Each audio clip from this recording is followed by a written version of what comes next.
নাম দিয়ে তখন তোমাদের পালাবার জায়গা থাকবে না। এই জন্য তোমাদেরকে সুস্থভাবে আমরা বলে দিতে চাই, তোমরা সাবধান হয়ে যাও। বাংলার জমিনে বাংলার স্বাধীনতা, বাংলার শহীদদের রক্তের সাথে বিশ্বাসঘাতকতা করে এই দেশে কেউ ক্ষমতায় টিকতে পারে নাই, আগামী দিনে তোমরাও কেউ টিকতে পারবে না। নাসরুম মিনাল্লাহ ওয়া ফাতহুন করিম। সংগ্রামী তাওহীদি জনতা, এ পর্যায়ে বক্তব্য রাখবেন ভোলা জেলার সংগ্রামী সভাপতি, হেফাজতে ইসলাম বাংলাদেশের কেন্দ্রীয় নায়েবে আমির হযরত মাওলানা আনাস। অসুস্থতা সত্ত্বেও হযরত আজকের এই মহাসমাবেশে যোগদান করবার জন্য তশরিফ করেছেন।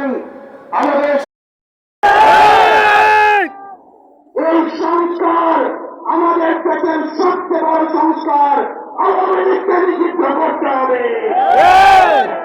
কোন তিনটি অথবা নেই, আপনাদের ফুলের মন কিছু নেই, আওয়ামী লীগকে নিষিদ্ধ করতে হবে।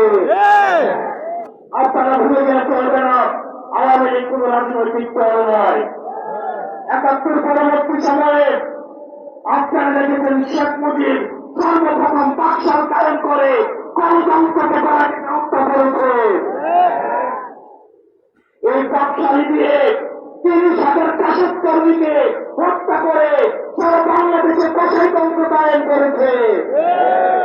আওয়ামী লীগের লুটপাটের কারণে আপনারা দেখেছেন ৭৪-এর দুর্ভিক্ষে ১৫ লক্ষ মানুষ মারা গিয়েছে। আমরা বারবার করে বলতে চাই, আওয়ামী লীগ কোন রাজনৈতিক দল নয়। আওয়ামী লীগ হচ্ছে একটি সন্ত্রাসী সংগঠন।